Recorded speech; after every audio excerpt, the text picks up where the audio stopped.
Today in this program, I'm going to return once again to the subject of the conversation between the German generals, the German officers, who were talking about discussing with each other the delivery of Taurus missiles to Ukraine and the use of those Taurus missiles to attack the Kerch Bridge and targets, alternatively, targets within Russia, and the very interesting and in some ways very revealing consequences in Germany and in Britain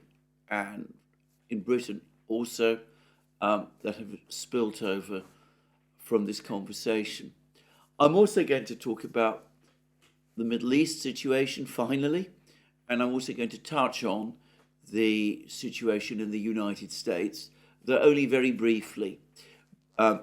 Just to say, I'm seeing reports that the Supreme Court of the United States is about to rule on the disqualification issue that has been raised concerning Donald Trump's candidacy. And there's some suggestions that that might even come later today. In which case, it's very likely, by the way, that those of you who are viewing this program will know about it before the video itself is published, but of course after I've completed making it. But anyway, let me first of all, however, start with a discussion of the situation in Ukraine.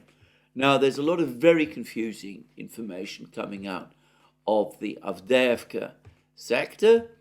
It is clear that there is a ferocious encounter battle taking place in connection with the villages of Tonenka, Orlovka, and Berdichi. We had reports some days ago that all three of these villages had come under Russian control. It is clear that Ukraine is, however, continuing to contest these villages and that fighting continues to take place inside these villages. Now, there are a lot of theories as to what exactly has happened, but the theory which I have been coming to over the last day or so, and which I briefly alluded to yesterday, or at least sort of alluded to yesterday, is one which has been set out very clearly by Valterson in a statement he's published on Twitter X. Valterson is, of course, a retired Swedish military officer. He's one of the most intelligent and insightful commentators about the situation in the Ukraine war. He's clearly in contact with sources on the ground in Russia and in possibly in Ukraine as well. And anyway, what he says corresponds very closely with my own understanding of the situation in the Avdiivka sector. And since it's a statement that he's provided on Twitter X, I'm going to read it all out. It's fairly short, and in my opinion, it covers the ground, the situation, very well. And then I'm going to discuss briefly the evidence, which in my opinion, largely corroborates Valterson's own assessment of the situation. So this is a statement that he published on Twitter X today, earlier today, and it reads as follows. The situation on the front line between Berdichi and Tonenka has been rather stationary during the last 2 days. The Ukrainian military was retreating when Syrsky came to the area, and he did visit the area. I am aware of this. He replaced a number of weak Ukrainian commanders. Valterson has the word weak in quotation marks, and gave, as usual, orders to counterattack. The Russian military was then in the process of clearing Berdichi, Orlovka, and Tonenka. In other words, the Russians had basically captured these three villages. There were still Ukrainian fighters, however, some Ukrainian fighters in some of the houses. The Russians had to completely clear the villages in order to secure it, but they were basically overall in control. And then Valterson goes on to say this: the Russian forces were surprised by this sudden change from the Ukrainian side, but have now regrouped and resumed their offensive. The Ukrainian forces succeeded in partially retaking the western parts of Berdichi, Orlovka, and Tonemka before they were stopped. And then he goes on to say that it seems that the Ukrainian offensive was achieved by relentless attacks straight into Russian lines, and their units were also subjected to a steady stream of Russian bombardment that inflicted heavy casualties. And I'm going to come to that shortly, because the Russian Defense Ministry has actually provided us with some numbers. And then Valterson goes on to say a second confirmed Abrams tank was destroyed in Berdichi.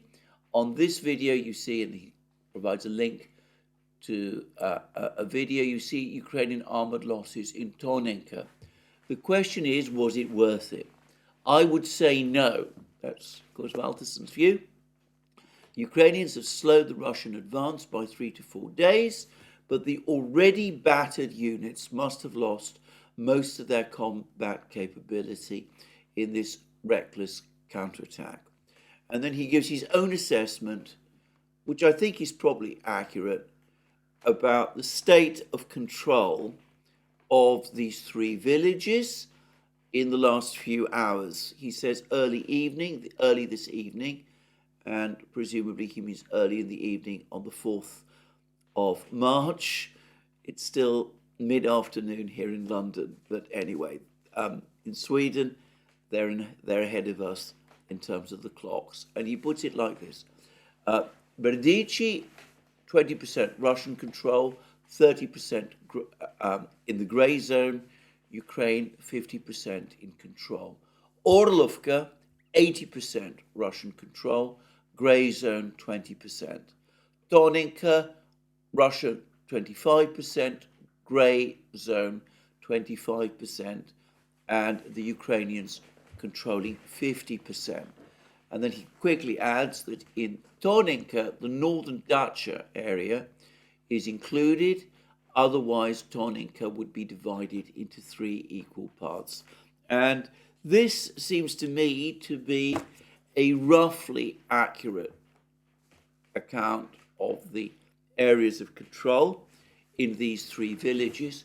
Only I think that the Ukrainians do still have some presence in Orlovka. So I think that the figure of Russian control of 80% of this village is probably too high. I suspect that the Ukrainians are in control of some areas in the northwestern part of this village. But overall, I think his assessment is correct. I think it is not a case of the Russians, as many assume, advancing and encountering Ukrainian resistance and being slowed down by the Ukrainians for various reasons, including problems with FPV drones and that kind of thing.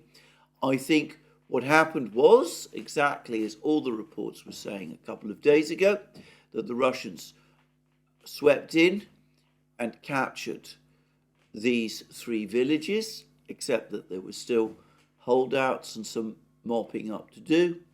And then Syrsky appeared on the scene, and in the way he always does, he ordered counterattacks. He ordered the Ukrainian forces in the area to attack. He sacked those officers who he felt might be reluctant to accept those orders. This is fully consistent with the public statements that Syrsky himself has been making. I've discussed them in previous programs. He's been blaming Ukrainian commanders for the failures on the battle line. He says he's actually said that he's been dismissing weaker commanders. He said that he's been drawing on reserves, and he threw these forces into an attack. The Russians were taken by surprise, and the Ukrainians were able to recover some ground though it is, according to Valterson and my own view, an ephemeral success, if it is indeed, properly speaking, a success at all. So, one of the confirmations that this is what has happened comes from Syrsky himself. And we see, as I said, that these messages that he was giving are consistent with Valterson's account. There is one other fact which, to my mind, also supports Valterson's account, which is that yesterday I saw a report on Slavyangrad, this Telegram channel which strongly supports the Russians and which is nonetheless, in my opinion, a reliable site aggregator and commentator on the war. Anyway, I saw a report on Slavyangrad that the level of bombing and artillery strikes by the Russians over the course of yesterday in the Avdiivka sector was exceptional. I'm not saying unprecedented, but nonetheless at an extremely high level indeed. And that is consistent with the Russians taking steps to repel a Ukrainian counterattack. Slavyangrad had a different theory, that it is softening up the Ukrainians in preparation for a further Russian advance. I think it is more consistent, or at least it is consistent with this theory or opinion of Valterson's, or report of Valterson's, that it was the Ukrainians who attacked and the Russians who eventually responded, and they responded with this massive bombing and shelling and rocket strikes and all of those things. And the result is the very heavy losses that the Ukrainians have suffered, which is what Valterson is talking about. And then there is the last piece of confirmation. At least I construe it as confirmation. And it has come from, of all places, the Russian Ministry of Defense. Now, in one of my recent programs, I said that it seemed strange, but that since Friday, the Russian Defense Ministry had not published, at least not published in English, any updates about the military situation in Ukraine. This went on for basically 2 days, the whole weekend, no actual updates. And then this morning, one after another, very fast, we got a series of updates, at least updates, as I stress, published in English on the Ministry of Defence's Telegram website. And we had one for the 2nd of March, one for the 3rd of March that came out immediately after, and one for the 4th of March, which has only just been published. Now, it should be said that each one of these reports is dated to the actual day that it's reporting about. So the report about the fighting on the 2nd of March is dated for 1350 hours on the 2nd of March. The one for the 3rd of March is dated for 1350 hours on the 3rd of March, and the one for the 4th of March is dated 1442 hours on the 4th of March. So this gives the impression that all three of these reports were actually prepared at those times. But the Russian Defense Ministry didn't publish them in English. And, well, it might have published them in Russian, but I haven't seen them in Russian published at those times. And, of course, there might have been difficulties with translators, except, of course, that the Russian Defense Ministry has been translating other reports and commentaries and into English and publishing them on its website throughout the period when these three reports were not appearing. So I have to say, I think it is more likely than not that the Russian Defense Ministry was holding back, or they took a decision to hold back publication of these reports until the situation on the front lines, on the Avdiivka situation specifically, had been clarified. And I should say that I am confident that it was what is going on in Avdiivka, in this sector, in the battle for three villages, that the Russian Defense Ministry, which caused the Russian Defense Ministry to hold back on these updates. Lots of things are going on in other sectors of the battle lines. We'll come to that in a moment. But it was the fluid situation in Avdiivka that probably, more than any other, caused the Russian Defense Ministry to delay publication of these reports. And what do these reports tell us? Well, let's go firstly to the one that is published on the 2nd of March. And again, I want to stress, I'm speaking specifically about the situation in Avdiivka. And it says, this is dated the 2nd of March, it said that in the Avdiivka direction, the center group of forces continue to capture more favorable positions and hit clusters of manpower and hardware of the Ukrainian 107th Territorial Brigade close to Tonenka. 8 counterattacks launched by assault groups of the Ukrainian 24th Mechanized 3rd Assault and 25th Air Assault Brigades were repelled near Petrovskoye, Leninskoye and Orlovka. Up to 160 Ukrainian troops were eliminated. 160 troops killed or wounded on the 2nd of March, according to the Russian Defense Ministry. And then, on the 3rd of March, they published the next report. And it reads as follows, it's specifically now dealing with the Avdiivka sector.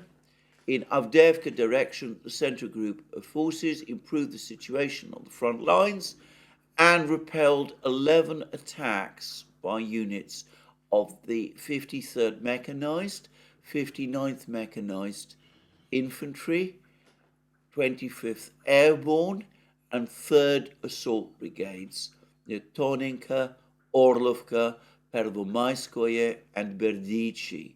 So a sudden leap in the number of Ukrainian counterattacks, and it then says that up to 460 Ukrainian troops, 3 tanks, 5 infantry fighting vehicles, 2 armored vehicles were destroyed.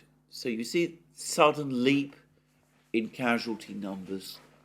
160 on the 2nd of March, Ukrainian soldiers killed or wounded according to the Russian Defense Ministry. And then it jumps the following day to 460. And we see reports now of tanks being destroyed as well. And then we have the next follow-up report, which is today. And this report tells us again about what's going on in the Avdiivka sector. The center group of forces took more advantageous lines and positions and inflicted fire defeat on Ukrainian manpower and hardware of the 24th and 110th Mechanized 71st Jaeger Brigades and 103rd Territorial Defense Brigades of the Armed Forces of Ukraine close to Novokalinovo, Mayorsk, Berdichi and Rozovka.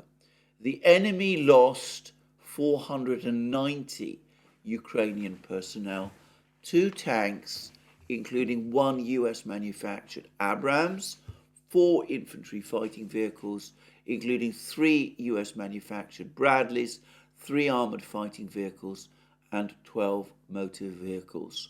Now note that there is no reference in this report to any Ukrainian counterattacks, but the total of Ukrainian combat losses in terms of manpower has increased still further from 460 on the previous day to 490. So my assessment, and of course it's mine, I may be completely wrong, is that the Ukrainians launched their counterattack. The most intense period of the fighting was probably yesterday, 3rd March. That was when 11 counterattacks were taking place, according to the Russian Defense Ministry. Ukrainian losses jumped from 160 to 460 as a result of these counterattacks. Today, the counterattacks seem to have stopped. The situation, in other words, appears to have stabilized.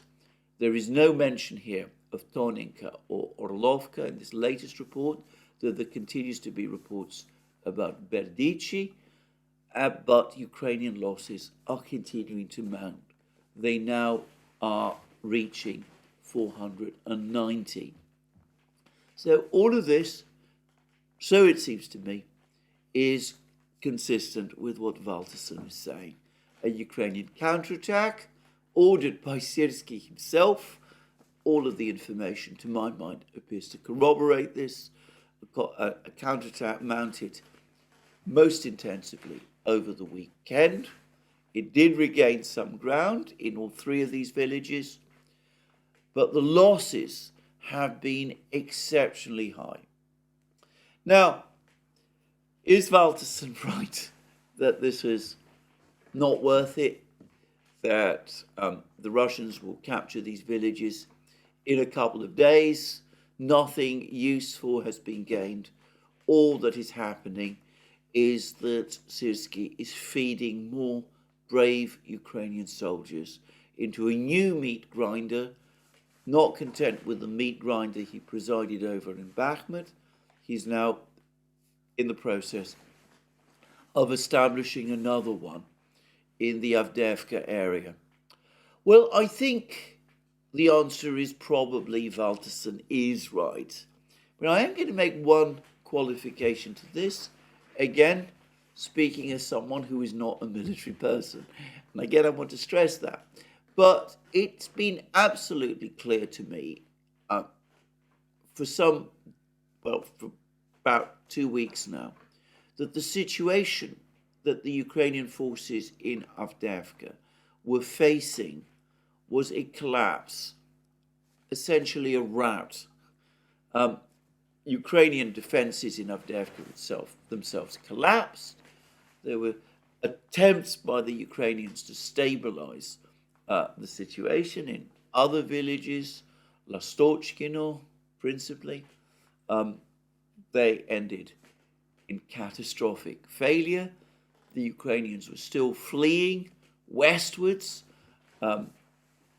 and there must have been serious concern on the part of Syrsky and other Ukrainian commanders, and of course Ukraine sponsors in the West, that the situation was getting completely out of control. In fact, I talked about that in my various programs. So I think a case can be made that what Syrsky has done, even if at appalling cost, has stabilized the situation.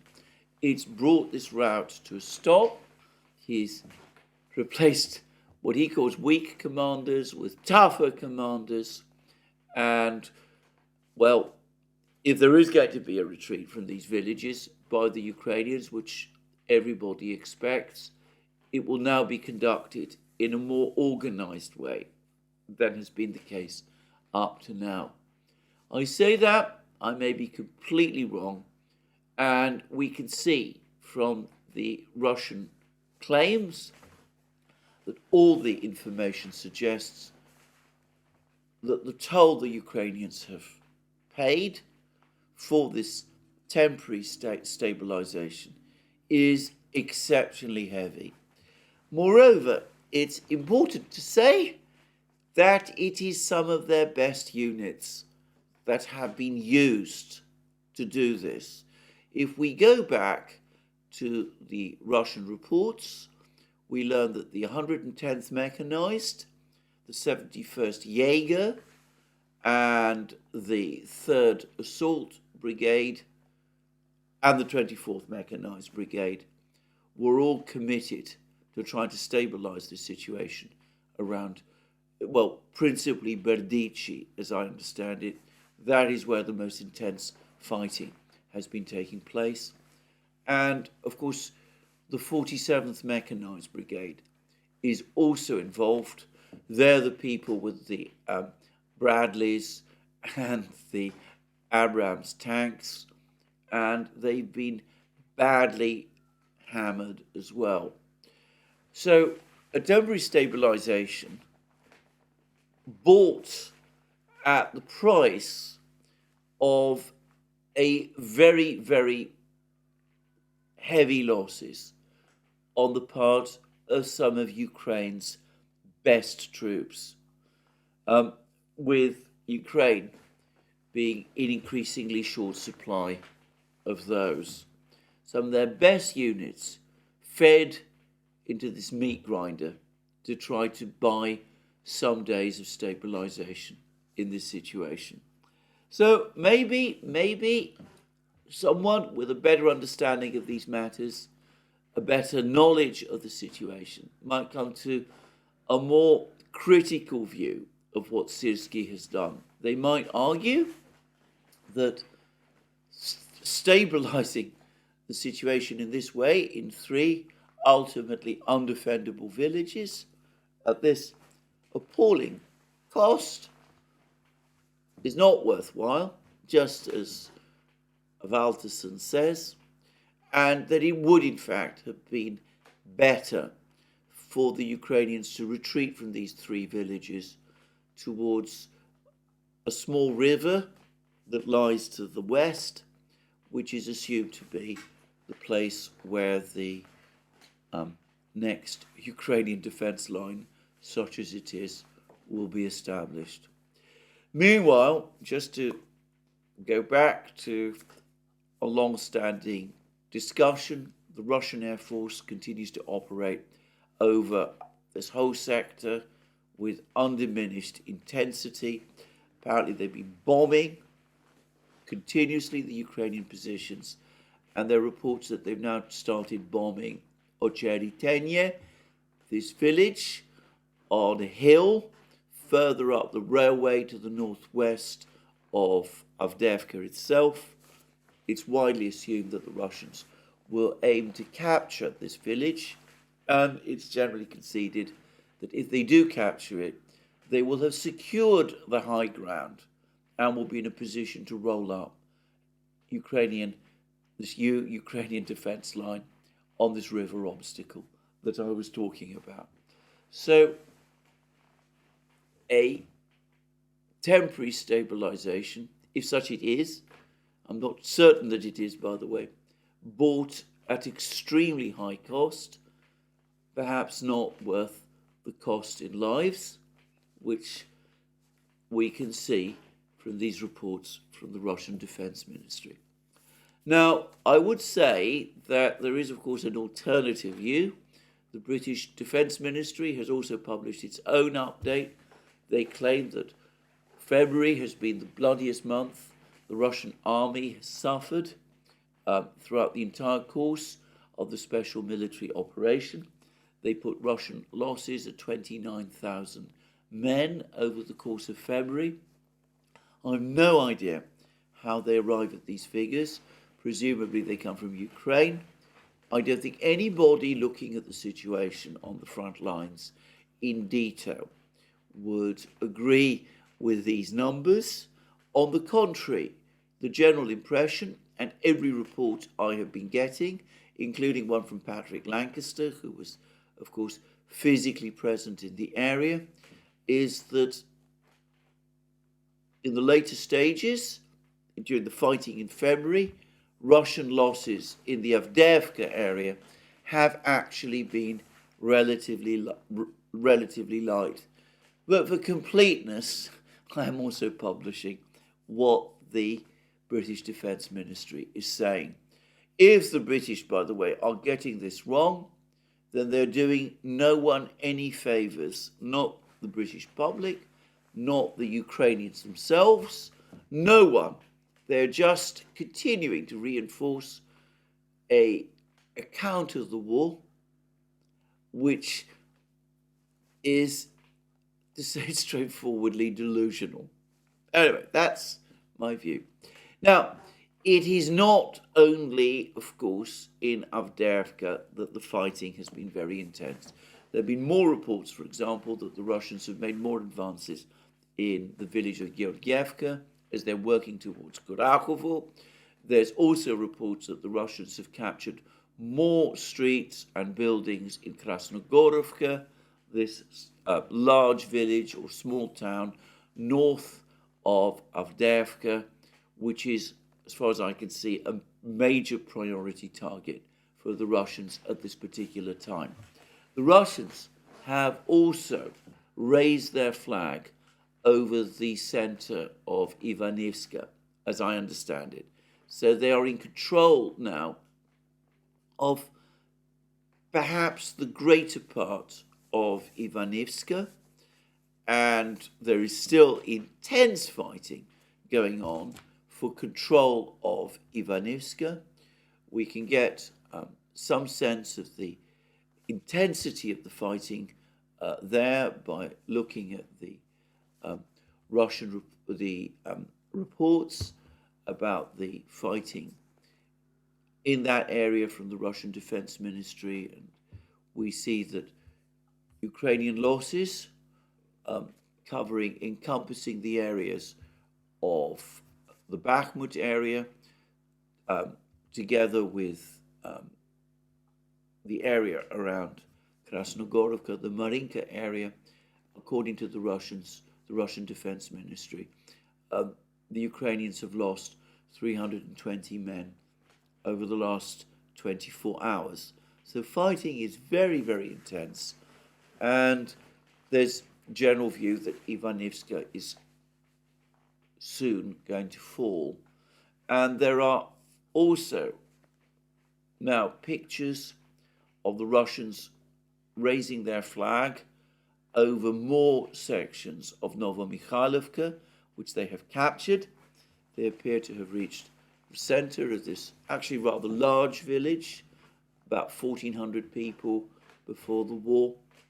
And again, some reports say that they control around 40, others 50% of this village, but the Ukrainians are clearly being in the process of being pushed out. By the way, I ought to say that the film that I've seen of the fighting in these villages, all of them, every one of them, Novomykhailovka, Berdichi, again, a blasted landscape. There's hardly a building left standing, a few large structures like churches and things of that kind. But these villages have, to all intents and purposes, been flattened, and the amount of cover that can be found there is extremely limited. Anyway, so reports that both Novomykhailovka and Ivanyivska are about to fall, and suggestions, which may not be true, by the way, they would be entirely contrary to Syrsky's usual method in war, but reports that the Ukrainians are about to retreat from Ivanyivska and from their positions in Klashevka and Andreevka further south, because their positions there have become undefendable. And the same may be true of Novomykhailovka as well. Well, we'll just have to see what Syrsky does.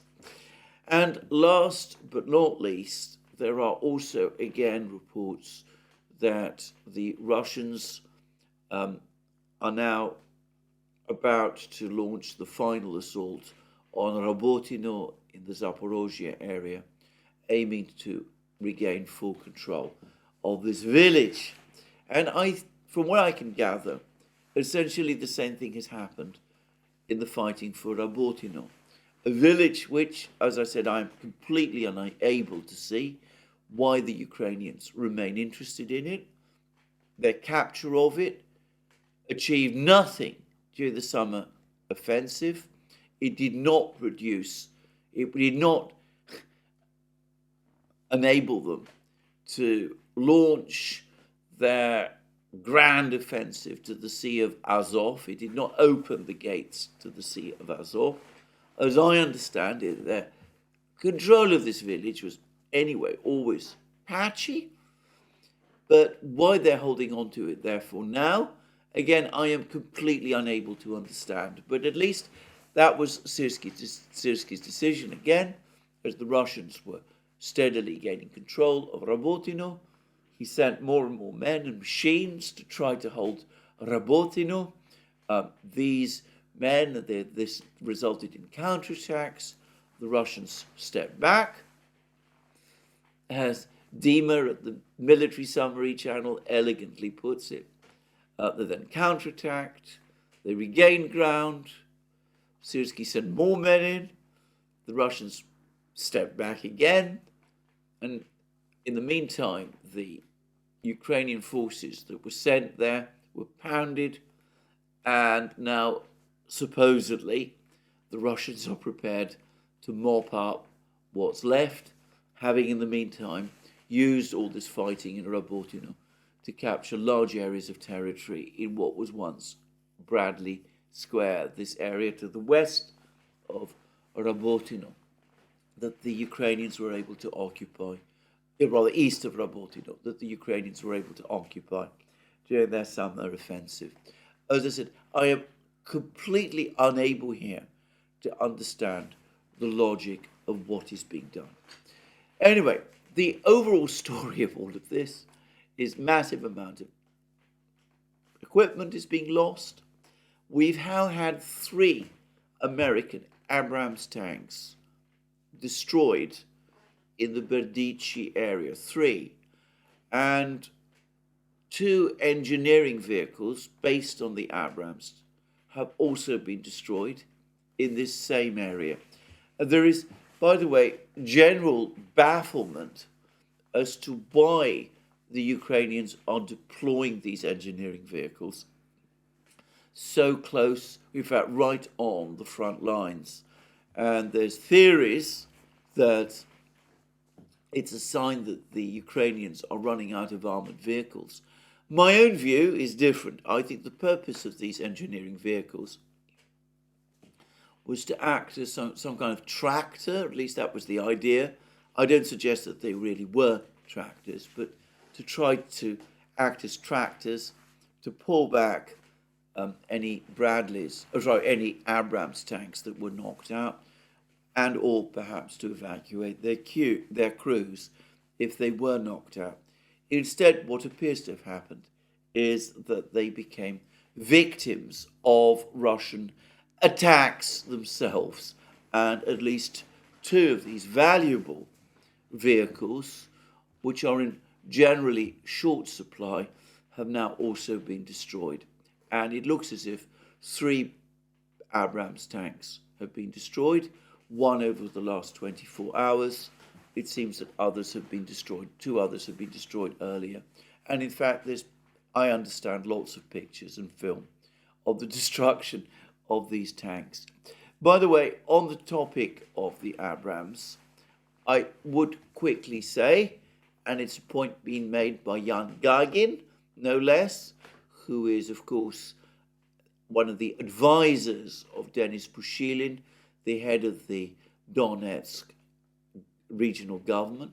Anyway, Jan Gagin, who was a Russian official, has made the point that these Abrams don't have the modern armor that the American Army's Abrams do, and a lot of the most sensitive electronic equipment has been removed.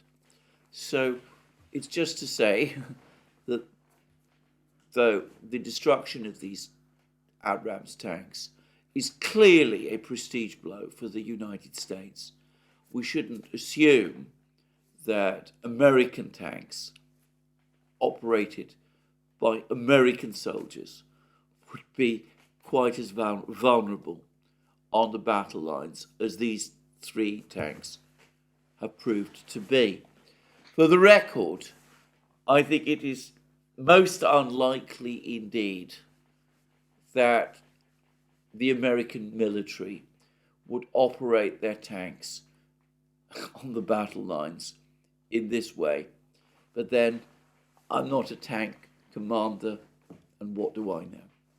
Anyway, there we go. So, a bad situation on the battle lines.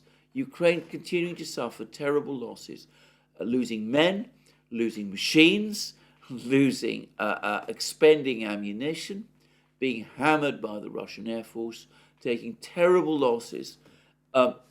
Syrsky's tactics, whatever temporary stabilization they may have achieved, as I have discussed many times, ultimately they play into the general Russian strategy of aggressive attrition. And we're now getting all kinds of reports from all sorts of places about the inability of the Western powers to reverse the situation. There's been a long report about the impossibility of Europe matching or indeed increasing to any substantial degree artillery shell production. And this comes from France 24. Europe battles powder shortage to supply shells to Ukraine. Hard to find gunpowder is hindering Europe's scramble to provide hundreds of thousands of shells for Ukraine's defensive efforts, with solutions only starting to emerge. And in fact, this has been a real problem. It's been a problem for a long time. And we're told about all sorts of steps intended to sort out the bottleneck. And we're told that, incidentally, that the powder needs a specific kind of cotton, which comes mostly from China, and all kinds of other products. And it's proving very difficult at the moment, apparently, to resolve these problems, though at some point the expectation is that production would eventually increase, and they talk about EU shell production hitting 1.5 to 1.7 million shells by the end of this year, which I think, by the way, is extremely unlikely. And anyway, that's the claim. And by the way, this report also says that the Russians are producing just under 2 million shells a year. My own understanding is that the actual number of shells the Russians are producing is significantly more than that. But anyway, problems with powder. And of course, if we're talking about the United States, which apparently its shell production is doing somewhat better, well, it still remains at 28,000 shells a month as of now.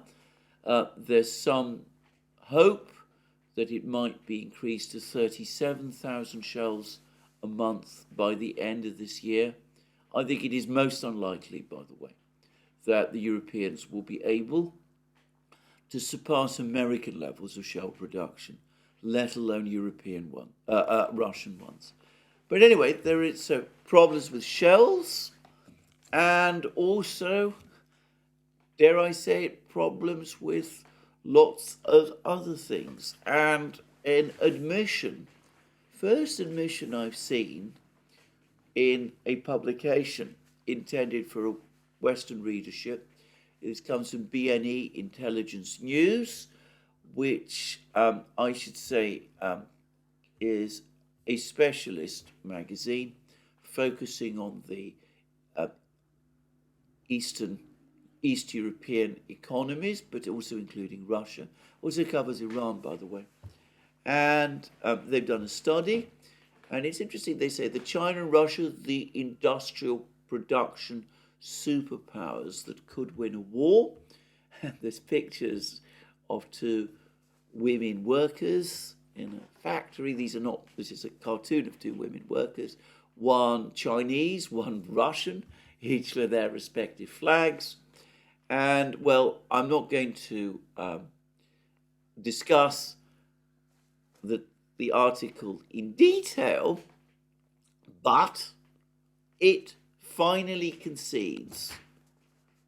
It's the first admission I have seen of what I have been saying for years, that Russian manufacturing capacity is bigger than Germany's and is the largest in Europe.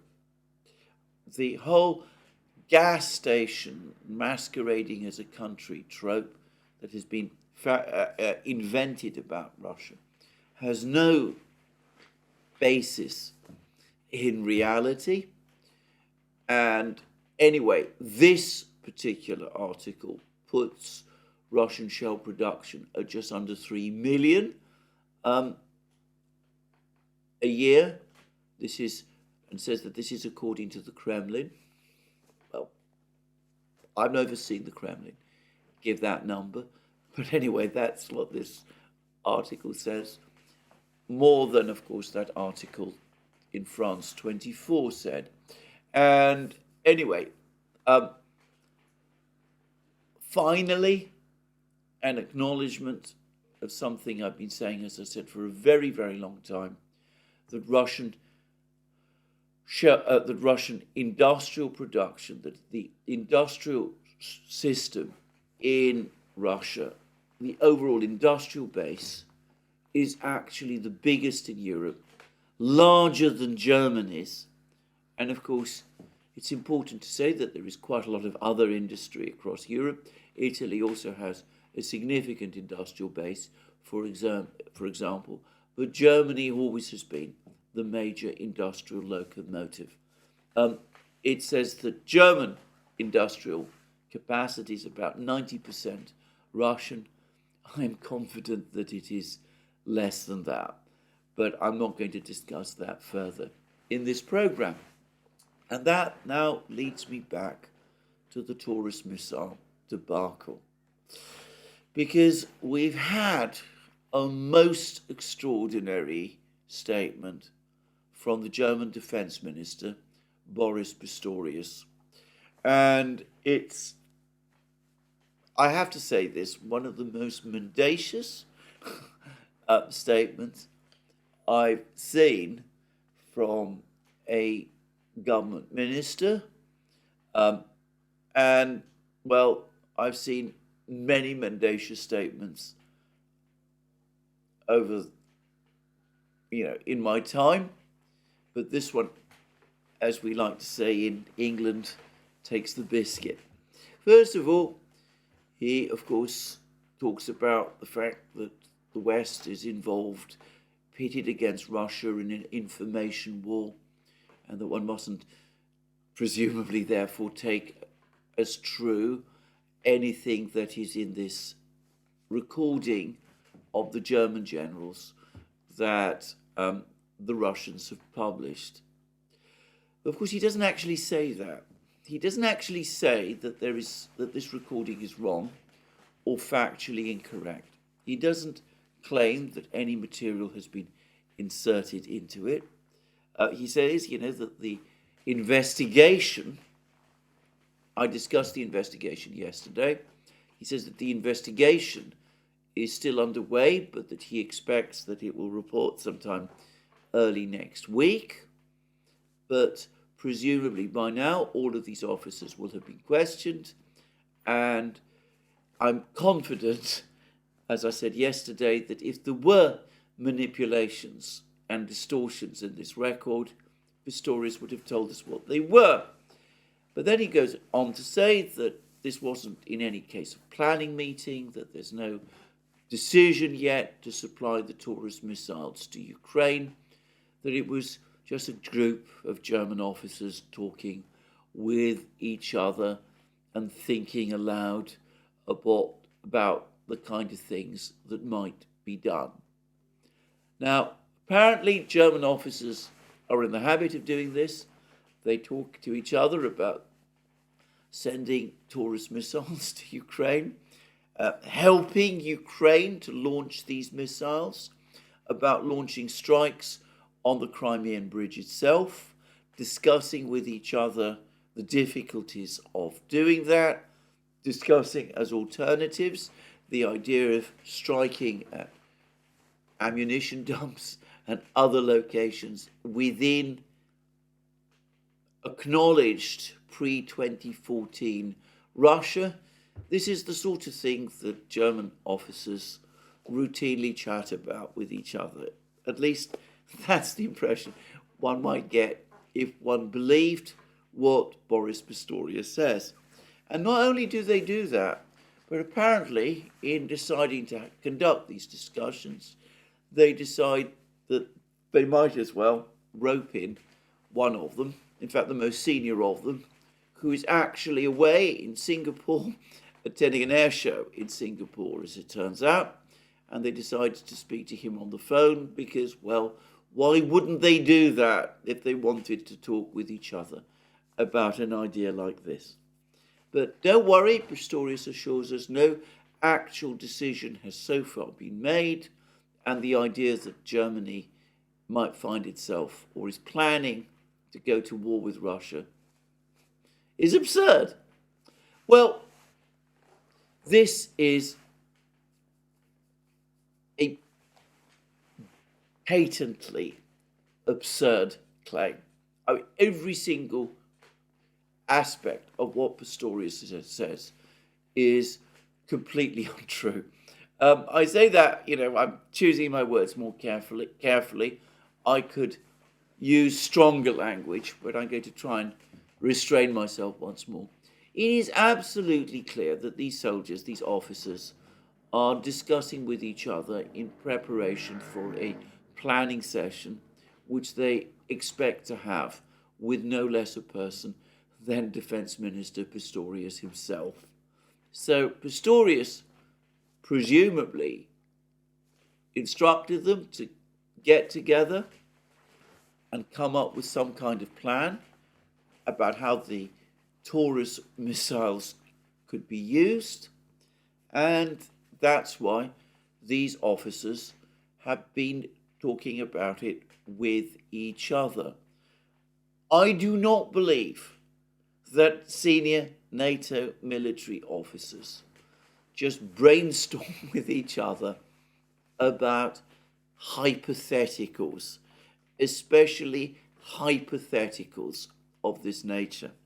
And when Boris Pistorius says to them that it's absurd to talk about Germany going to war with Russia, let me repeat once again that if sending an armed man across a country's border is an act of war, which, by the way, it is, assisting in sending a missile launched against the territory of your adversary, well, that is an act of war also.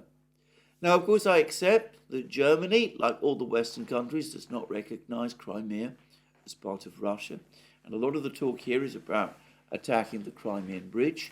But some parts of the Crimean Bridge are located within Russian territory, I am sure, at least Russian territorial waters. And of course, these officers were also debating with each other missile strikes on targets in Russia itself. So we have to face that fact. Besides, the West might not recognize Crimea as Russian, but the Russians do. And of course, they would construe attacks of this kind as attacks on their own territory. And it's the Russian response, ultimately, or so it seems to me, that one should logically be concerned about. This is an astonishing plan, a disastrously reckless plan, but we see how, in the current atmosphere of panic and desperation and alarm, Western leaders are still coming up with schemes as dangerous as this. Well, let me just also, by the way, make one further point, which is that it's fairly clear to me that Pistorius himself, that's the impression I get from this recording, and parts of the German military have basically slipped out of Chancellor Scholz's control. The way in which the officers talk about Scholz, the bafflement they seem to express with each other about his refusal to supply the Taurus missiles, basically shows that they don't take him seriously any longer as the head of Germany's government, and it's fairly clear to me that Pistorius, at least, is scheming to take his place. Now, there are many other things we could say about this whole bizarre exchange, but let's start once again with the release of this recording, the way it fell into Russian hands. Now, an email correspondent, wrote to me yesterday. He's been one of the very helpful people provide me with information. Anyway, an email correspondent came back to me and said that one of these, the most senior general, was in fact in Singapore to attend an air show, and this made the degree of negligence in the way in which this score was conducted even more astonishing, especially as it is universally known that air shows of this kind are a magnet for intelligence gathering, for the intelligence agencies around the world. They keep careful track upon what the soldiers and officers from the various countries attending these air shows are saying, and this ought to be universally known. I can confirm that, by the way, from my own knowledge.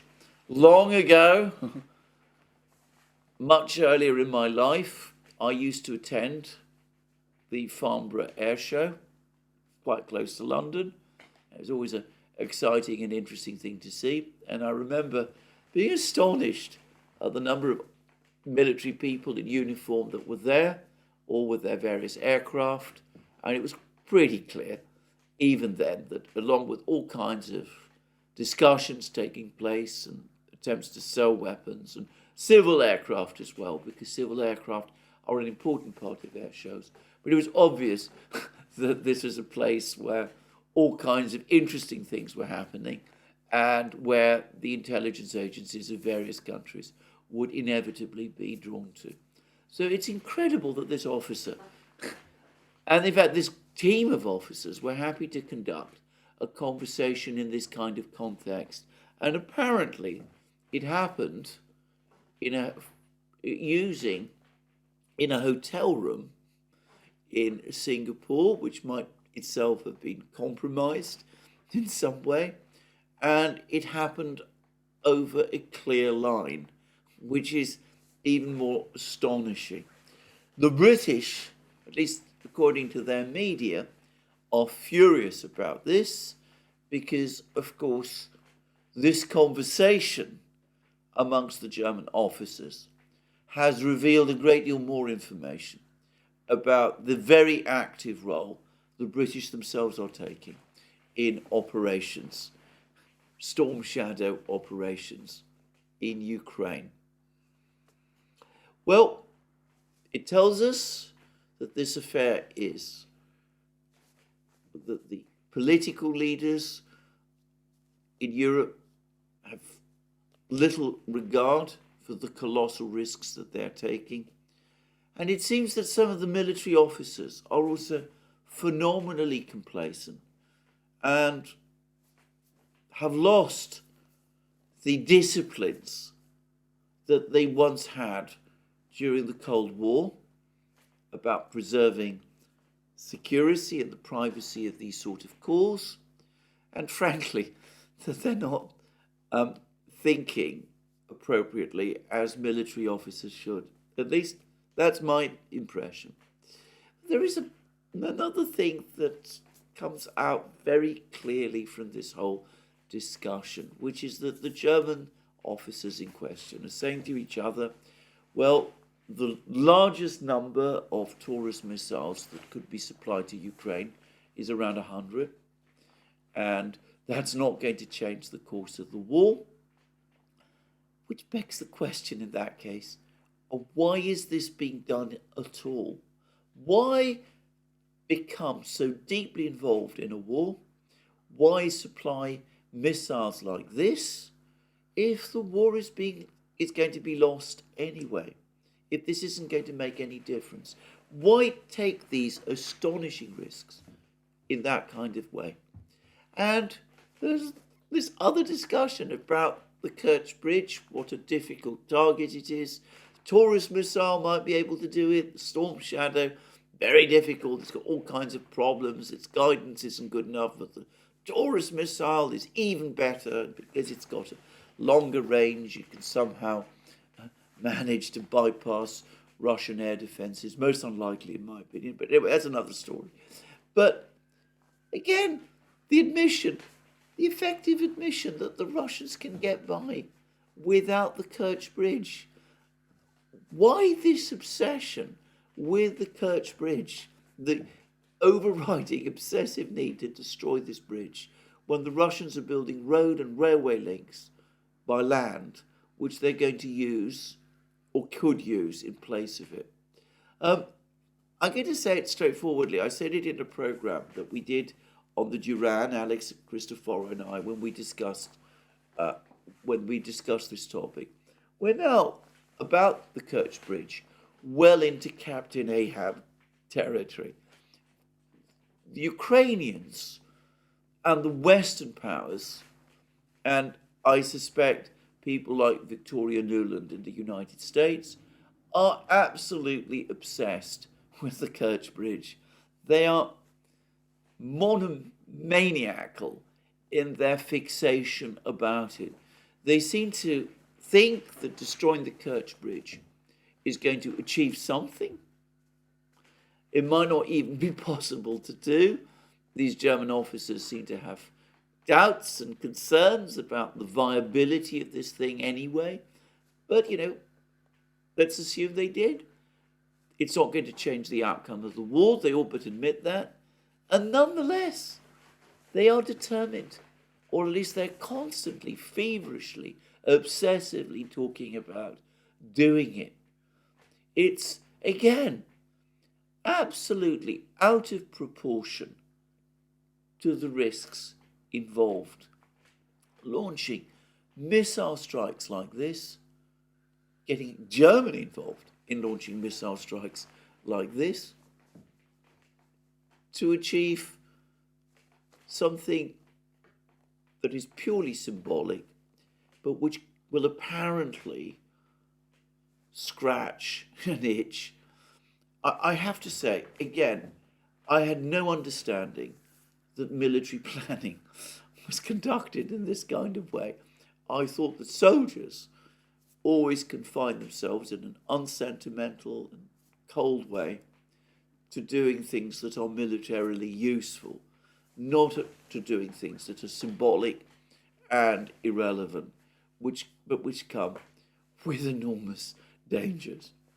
Anyway, I think this is all I'm going to say about this topic for the moment. The Germans are obviously massively embarrassed. Their allies must be furious with them for the fact that these officers were caught talking in this way. It'd be interesting to see what happens to these officers. There doesn't seem to be, however, any regret about the content of these discussions, though I would say that over the last few hours, the British media has started to report on some of the content of this recording. But anyway, we'll see whether any of these officers are in the event dismissed. But I doubt this is going to affect Pistorius' job, and I doubt that this is going to change the ultimate decision. I expect that Ukraine will get the 50 to 100 Taurus missiles that we see being discussed here. I am sure, I'm confident that attacks on the Kerch Bridge will take place, and then we'll just have to wait and see how the Russians respond and what they do. Anyway, that's the situation today in the conflict in Ukraine. There's lots been going on in the Middle East. Last Thursday, there was a tragic incident in Gaza when a large number of people, desperate for food, went to try and collect flour. There is a huge amount of controversy as to what happened. There are reports that up to 100 people died. There's suggestions that they were shot at by the Israeli Defense Forces. The Israeli Defense Forces have denied that. They admit that they did shoot, but they claim that they shot in the air. They're suggesting that most of these people died in a stampede. Stampede in itself begs many questions. If there was a stampede, was it because these people were frightened that they would be fired at? Or was it because they are so desperate for food? And there's also been muddled statements about American airdrops of food supplies to Gaza. Now, I have to say, this is one of the most astonishing and grotesque stories that I've ever come across. Dropping food, minimal amounts of food, relative to the amounts that are needed.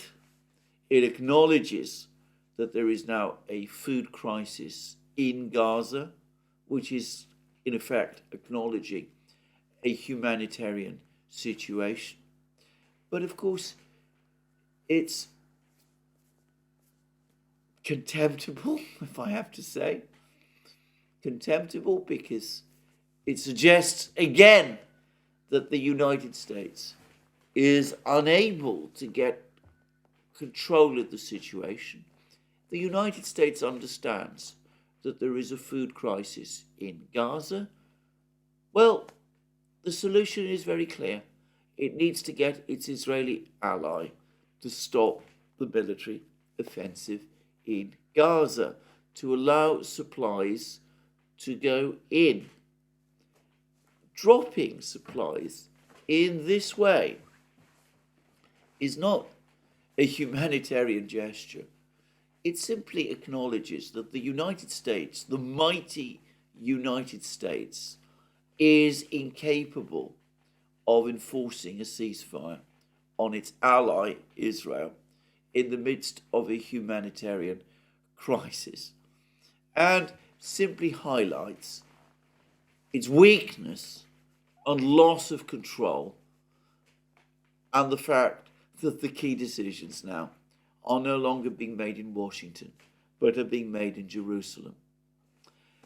Perhaps that is why Kamala Harris, President Biden's otherwise invisible and, as I understand it, deeply unpopular vice president, has now come out and made a statement in which she has, for the first time that I'm aware of, said that Israel needs to agree to an immediate ceasefire. This is the first time, I think, that US officials have talked about an immediate ceasefire. And a ceasefire which she says must continue for at least 6 weeks. Again, those words appear to have been addressed to Israel.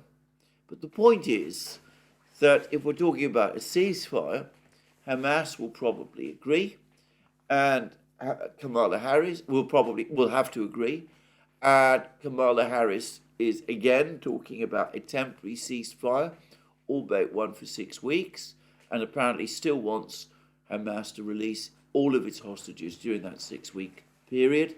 And I cannot imagine Hamas agreeing to that, agreeing to a temporary ceasefire on that basis.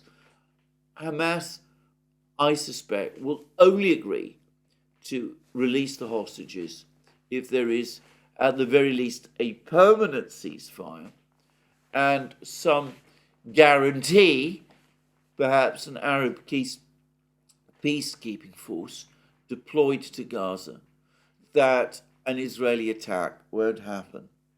But anyway, what we see is the descent of the US government into confusion and uncertainty.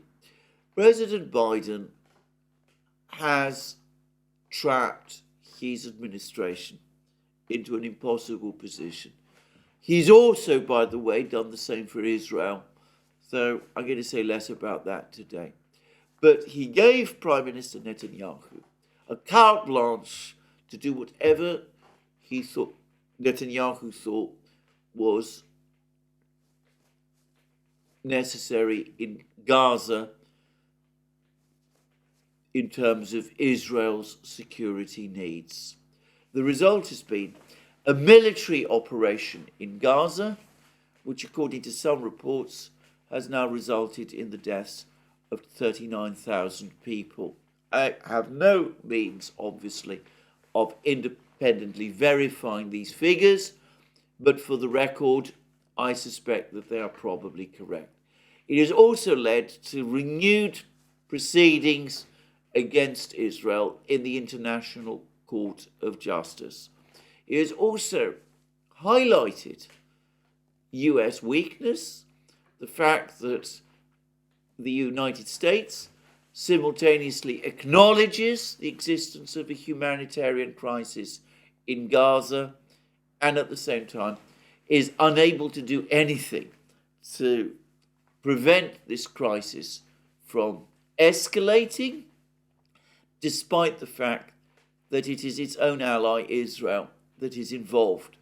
And of course, the United States continues to launch missiles and bomb strikes against the Houthis, baffled about the fact that they're so much stronger, that it assumed that they were, even as the Houthis sink more ships. And I saw a report a short time ago, that a British commercial ship has now been sunk as a result of Houthi action in the Red Sea.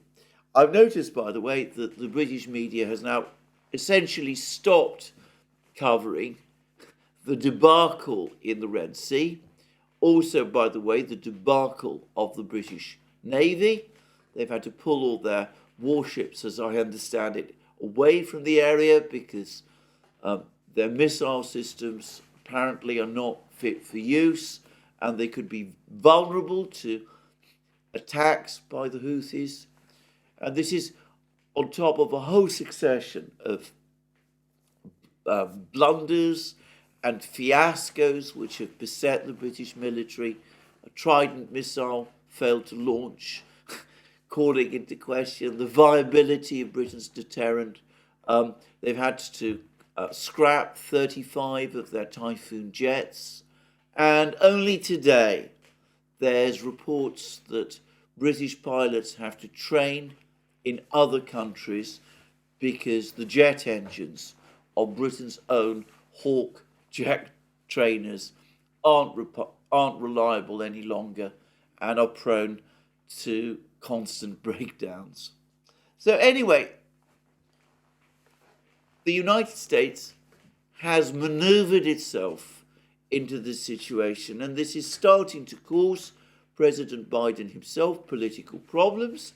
There was a large vote in the Michigan primary, the Democratic Party Michigan primary, which basically indicated dissatisfaction with him. And of course, it's not just the United States that finds itself embarrassed, as the recent political developments in Britain show. The disastrous spectacle last week of a confused and chaotic vote in the House of Commons, followed by an equally dramatic by-election victory by George Galloway, the well-known political dissident MP in Britain, in Rochdale. This policy is becoming increasingly embarrassing to the British government as well. Now, I've discussed in the past the different approach that could have been taken.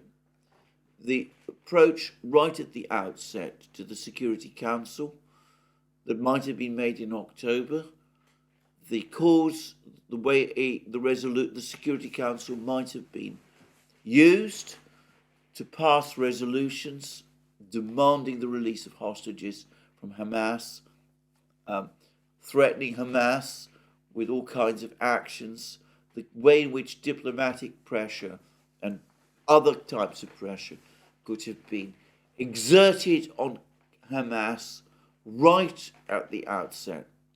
But we see, as in Ukraine, lazy, incompetent thinking, a resort to military actions without thinking through the consequences. Isn't that what the Taurus debate ultimately is all about? The same has happened in the Middle East, and it all going horribly wrong.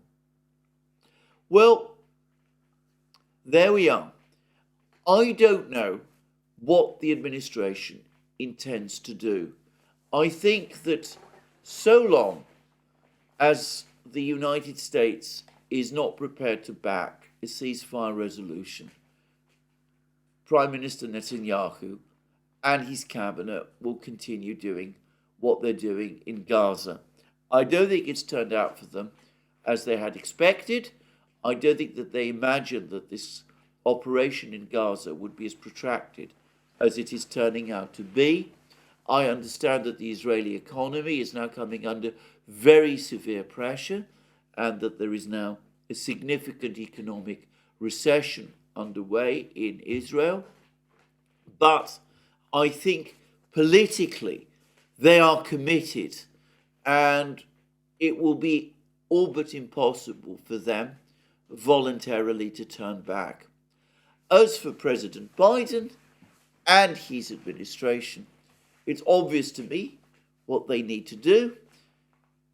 They need to try and get ahead of events. They need to work with the regional countries, Egypt, Saudi Arabia, first and foremost, work towards a ceasefire, get a ceasefire in place, and then perhaps turn back to the United Nations and see whether, despite all the enormous damage that has now been done, something can also be done using a diplomatic framework to advance the general agenda of establishing peace in the Middle East, which the administration itself acknowledges must be done through the establishment of some sort of Palestinian state. Well, will the administration do that? I have to say, I don't think so. And I understand, I've been reading lots of reports now across the media in the United States that Donald Trump has momentum, which is, I suspect, a clear sign that private polling is showing that he's gaining ground. Incredibly, he appears to be leading Biden amongst younger voters, which is, well, an astonishing change for me if it is really true. But anyway, we will see. We will see how that turns out. And I get the sense that I expect, this is my own expectation, that the Supreme Court is going to rule against disqualification. And my sense is that some of these cases that are being brought against Trump are now unraveling. This has been another debacle. The administration perhaps needs to find some way to resolve it quickly. They need to do the same with the conflict in Ukraine. There is no sign that they're doing any of these things. I think the president himself is resistant to advice,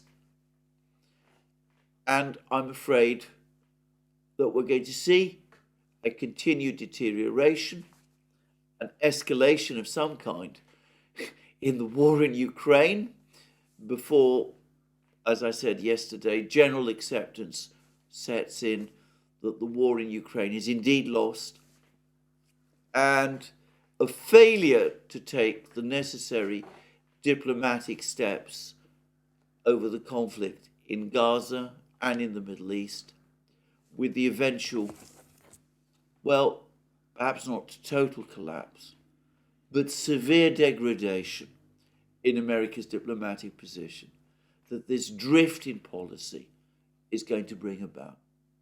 Well, I could have expressed myself in much stronger language about the situation in the Middle East, but I'm not going to do so. I, anyway, always want to try and remain, to some extent, objective, or at least not objective, but anyway, I want to try and keep my own feelings about this under control when doing these programs. But I have to say that one way or the other, Western policy over what is going on in the Middle East appalls me. But this is where I finish my program today. More from me soon. Let me remind you again that you can find all our programs on our various platforms, Locals, Rumble, and X. You can also support our work via Patreon and Subscribestar. Don't forget to check out our our shop, where all sorts of things, exciting things are happening. We're about to launch a new line of sports clothes. You can find them, or will find them soon, on the in our shop. And last but not least, if you've liked this video, please remember to tick the like button and to check your subscription to this channel. Thank you again. More from me soon. Have a very good day.